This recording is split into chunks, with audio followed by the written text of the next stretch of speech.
Syahadat. Kenapa bahar syahadat? Siapa tahu dalam satu nafas kita sebelumnya pernah kufur nikmat kepada Allah. Dalam satu teguk kita minum, satu suap kita makan, pernah lupa menyebut nama Allah.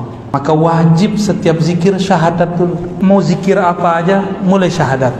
Mau sholat, syahadat dulu. Asyhadu an la ilaha illallah, baru niat. Karena orang kalau belum benar Islamnya, dia sholat, diterima nggak sholatnya? Orang belum syahadat, dia sholat, diterima nggak? Nabi kan ngomong di akhir zaman, pagi orang mukmin, sore dia kafir. Khawatir nih zamannya, zaman kita. Maka wajib setiap sebelum zikrullah syahadat. Tolong diamalkan. Mau torikot apapun antum sebelumnya, masukkan syahadat di depan. Sama, semua torikot itu kan zikir-zikir husnuzon kepada murid yang sudah muslim. Tapi kalau dia kufur waktu sorenya atau kufur di waktu paginya, syahadatin lagi. Namanya zikir maqalid.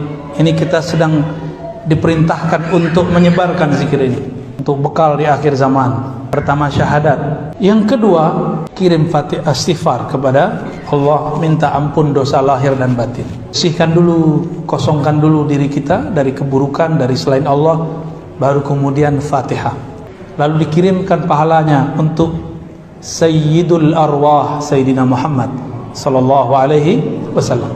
Lalu salawat satu kali aja, baru kemudian zikir inti. Subhanallah 100 kali, Alhamdulillah 100 kali, Allahu Akbar 100 kali, La ilaha illallah 100 kali. Jangan kejar-kejar, nikmati bacanya. Terus la haula wala quwwata illa billah 100 kali. Subhanallah wa ni'mal wakil, baca 7 kali. Tutup lagi dengan salawat 100 kali, sallallahu ala Muhammad, atau salawat yang lain. Malah Nabi yang dibentak orang, siapa yang melindungimu dari pedangku? Jawaban Nabi, Allah. Langsung jatuh dia. Nabi kalau baca Allah jadi pedang, Pak, sakti. Kalau kita baca la ilaha illallah, takbir, udah berbuih, udah habis suara, nggak menang-menang juga, kalah lagi. Berarti kita baru baca di lisan. Tentara Al-Mahdi di akhir zaman itu menaklukkan Rum cukup dengan takbir. Takbir dia takbir yang mana tuh? Bukan takbir yang berisik, tapi takbir yang menggetarkan langit dan bumi, yang bersumber dari kolbu, tembus ke dalam kolbu. Kenali yang disembah. Rasulullah itu bisa kakinya kapalan sholat karena beliau kenal yang disembahnya. Kita terbalik, kita memulainya dari kuantitas amal, bukan dari kualitas pengenalan yang disembah. Coba dibalik Pak sekarang. Jangan ajar anak, ajar murid, ajak diri kita ibadah fisik dulu, ritual dulu. Tapi ibadah yang awal adalah ibadah ma'rifatullah, ibadah mengenal Allah. Kenali yang disembah, maka kita akan kecanduan beribadah. Ma'rifatul ma'bud aula min kulli sujud. Mengenal Allah Ta'ala lebih utama daripada sujud, bahkan 1000 sujud. Maka kenalilah Allah yang kita sembah, sujud kita akan lebih bermanfaat dan lebih berkualitas. Supaya Bapak mulia di sisi Allah, maka rutinkan baca kulhu, Pak. Jangan kurang baca kulhu setiap sholat. Itu salah satu amalan Rasul SAW. Dalam hadis ini jarang diketahui orang. Nabi itu habis sholat nggak hanya subhanallah 33, alhamdulillah 33. Nabi itu setelah sholat kadang-kadang beliau menambahkan kulhu, kul a'udzu birabbil nas. Kalau bisa 11 Pak habis sholat. Bisa nggak ngamalin ba'da sholat 5 waktu 11? 11 itu menunjukkan banyak, diulang-ulang nggak? Seperti sahabat itu ngulang-ulang, kita ulang kisah itu kembali. Ini torikot, namanya torikot al-ikhlas. Sanadnya langsung ke Imam Bukhari. Imam Bukhari langsung ke sahabat Nabi dan langsung di ACC Rasulullah. Ketahuilah wahai sahabat, engkau dicintai oleh Allah. Itulah pengangkatan kewalian. Jadi teman-teman, wali itu diangkat, itulah wisuda kewalian. Maka jangan nafsu, pengen dapat rezeki ini, jabatan ini, pengen viral, nggak usah. Semuanya sudah ada jatahnya. Kita cuma jalanin, ngambil asbab. Usaha kita hanya sebatas asbab, selebihnya Allah. Bahkan usaha itu sendiri bagian dari takdir. Iman itu terbagi 2, ada pokok, ada cabang. Pokoknya iman membenarkan di dalam hati, percaya. Sedangkan cabangnya lisan yang bersaksi, tubuh yang beramal, harta yang disedekahkan, itu cabang iman. Coba lihat Kalau tubuh kadang sholatnya banyak, kadang dikit, benar? Sedekah kadang banyak, kadang dikit. Banyak berarti cabang imannya sedang banyak. Kalau dikit berarti cabangnya lagi sedikit. Sedangkan usul iman nggak boleh naik, nggak boleh turun, dia harus tetap. Nggak boleh bertambah, nggak boleh berkurang. Kata Sayyidina Ali, seandainya terjadi apa saja, matahari terbenam apa dari di timur apa, nggak ngefek kepada imanku. Terjadi emas, ambil kerikil, set, jadi mutiara, nggak merubah imanku. Karena iman nggak boleh nambah, nggak boleh kurang. Viralkan Allah, Allah viralkan kamu. Viralkan Sayyidina Muhammad, Allah viralkan kamu. Minimal di langit kalau nggak di bumi. Bertafakur sesaat saja itu lebih baik daripada ibadah 1000 tahun atau ibadah setahun tapi nggak ada tafakur. Nunggik tapi nggak ada tafakurnya. Orang kalau berfikirnya benar, maka ibadahnya walaupun sedikit itu lebih berefek daripada orang yang berfikir sedikit ibadahnya banyak. Nanti dia ngerasa sok suci dengan ibadah dia. Fikir terhadap ayat-ayat Allah, pola-pola yang Allah sudah ciptakan di dunia. Mikirkan besar nilainya nikmat Allah Ta'ala, maka akan muncul dari fikir kepada nikmat al-mahabbah. Tafakkur terhadap janji Allah, janji reward, pahala-pahala, kebaikan-kebaikan akan memunculkan rohbah, semangat beramal. Sebaliknya memikirkan resiko akibat melakukan sesuatu. Cara untuk mengenal Allah ini jalan ringkas supaya tidak berat memikirkan, karena ini bukan untuk difikirkan, ini hanya untuk dirasakan. Jika berzikir la ilaha illallah, katakan tiadalah wujudku kecuali diwujudkan oleh Allah, tiadalah wujudku kecuali bersumber dari kudrat iradat Allah, tiadalah ruhku kecuali dari hembusan Allah, tiadalah tubuhku, jiwaku kecuali melalui nur Sayyidina Muhammad Rasulullah. Inilah makna la ilaha illallah Muhammadur Rasulullah. Dari dulu kita bertemu para masyayikh. Ini yang membedakan kita dengan para masyayikh. Mereka dulu kalau sebut la ilaha illallah, fahamnya sampai ke sini. Sekarang saya bagi free, gratis. Antum cukup sedekah nanti ke siapa, ya? Dan lihat ada orang duafa, sedekah karena faham satu ilmu, tanda syukur kepada Allah Subhanahu wa ta'ala. Apa yang membuat zikir-zikir amalan ini terhambat? Jadi sir dari Allah mau turun, rahasia dari Allah mau masuk ke dalam kolbu, tapi terhalang karena di kolbu kita paling dalam kita meniatkan amal itu bukan untuknya. Jadi kalau Bapak Ibu ntar wiridan, udah ya, di ijazah yang lama itu simpen aja. Zikir biar kaya, zikir mahabbah, zikir buat sakti. Sekarang zikir yang biasa, lalu katakan, aku berniat menyebut Engkau ya Allah, karena Engkau layak disebut. Aku memujimu ya Allah, karena Engkau layak dipuji. Aku menyembahmu ya Allah, karena Engkau layak disembah. Itu baru tasawuf. Apa ciri-ciri kita sudah cinta kepada Allah? Aksarta dzikrah, engkau banyak menyebut namanya. Maka kalau kita tanya, apakah diriku sudah cinta kepada Allah atau cinta kepada ringgit dan dolar? Karena mengenang Allah sungguhlah sulit. Dalam hadis Ibnu Majah riwayatnya Hasan, Nabi berkalam, maukah engkau aku beritahu siapakah yang khiyar, yang terbaik di antara kamu?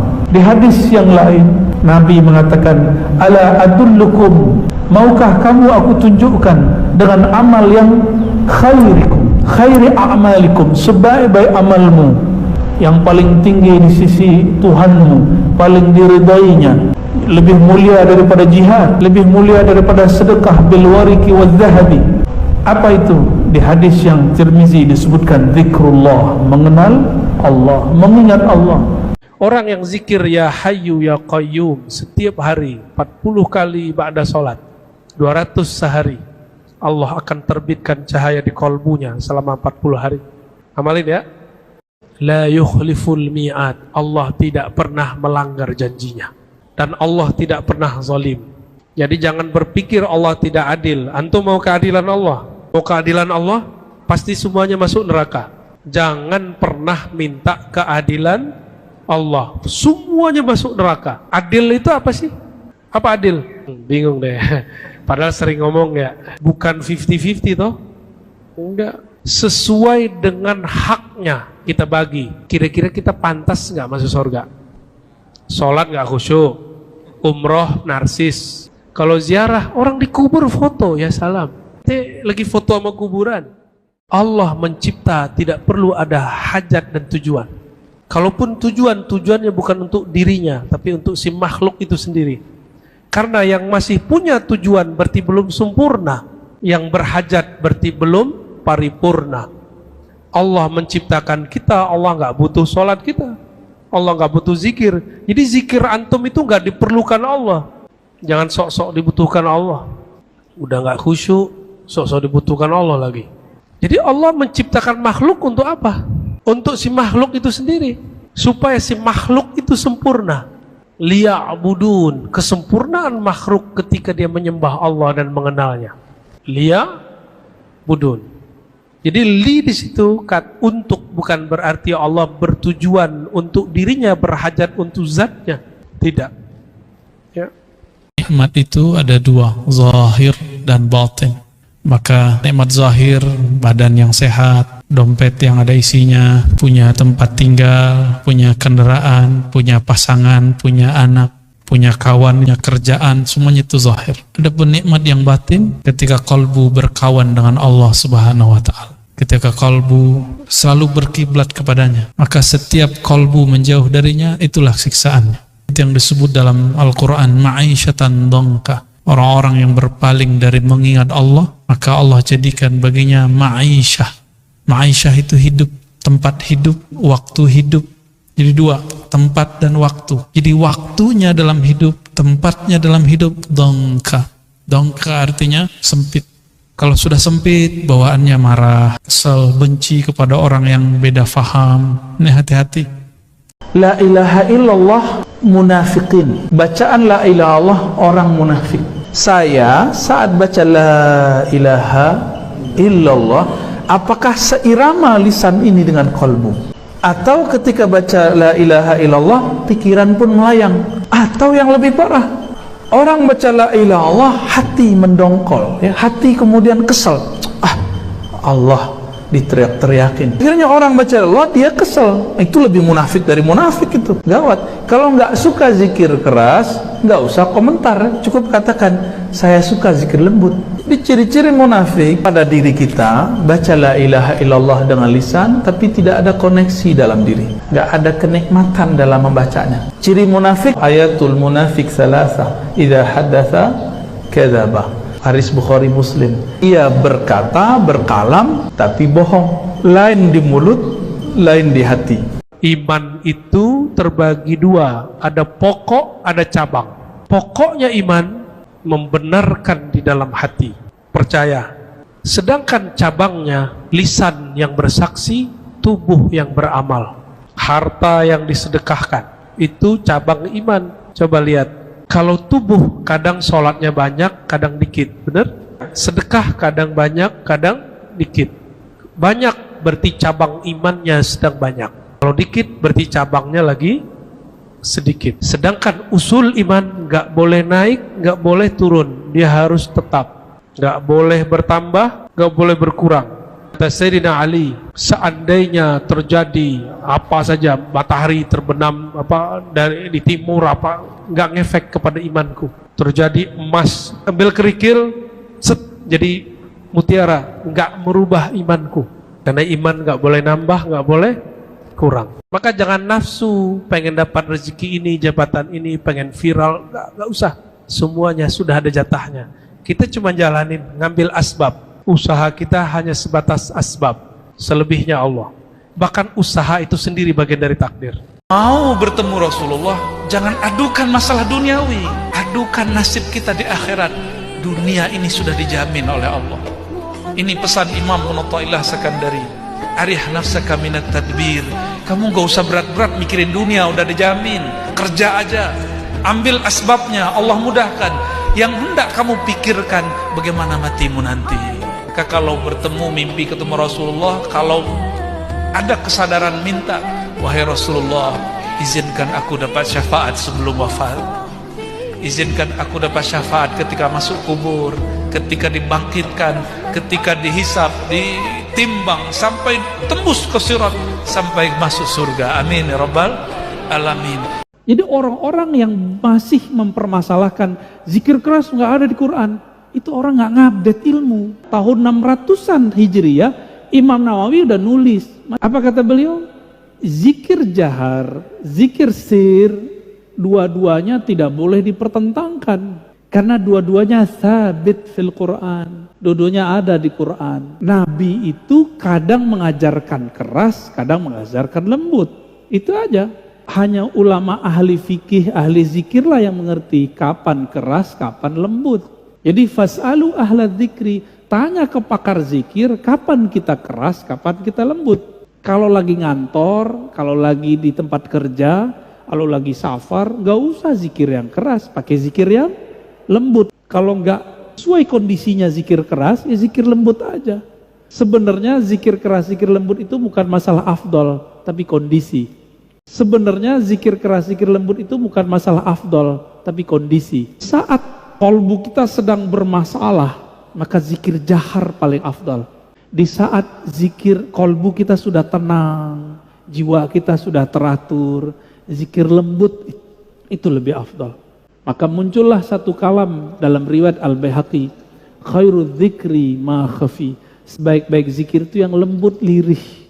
Baru nyambung sama surah Al-A'raf, wazkur rabbaka fi nafsik, sebut nama Allah di dalam dirimu, dalam lembaga jiwamu, dengan kerendahan hati, dengan tidak menjaharkan dengan lisan. Baru masuk. Jadi ayat ini jangan dipertentangkan dengan ayat yang lain. Siapa yang menulis tentang adab ilmu Quran? Imam Nawawi. Beliau juga nulis tentang kumpulan zikir, indeks zikir, judulnya Al-Azkar. Jadi nggak ada masalah mau zikir keras, mau zikir lembut.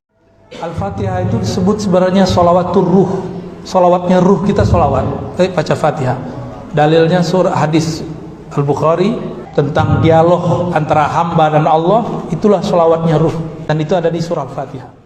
Apa amalan yang hendak diamalkan? Maka ini kembali kepada riwayat hadis Nabi SAW. Ketika seorang sahabat datang kepada beliau lalu mengatakan, wahai Rasulullah, ajaranmu sudah banyak, tolong kasih ringkasannya. Inna syara'il Islam qad kasurat alayya. Ya, sungguh telah banyak. Lalu ajarkan aku yang paling mudah. Apa kata Nabi? La yazalu lisanuka rataban bidzikrillah. Jadikan lisanmu selalu basah dalam zikrullah. Zikir ini ada macam-macam. Ada zikir jasad, dipakai lidah, pakai kepala dengan ruku sujud, lisan dengan menyebut. Ada zikir akal, tasdik, percaya. Ada zikir kolbu, menyebut nama Allah dalam kolbu. Ada lagi zikir ruh,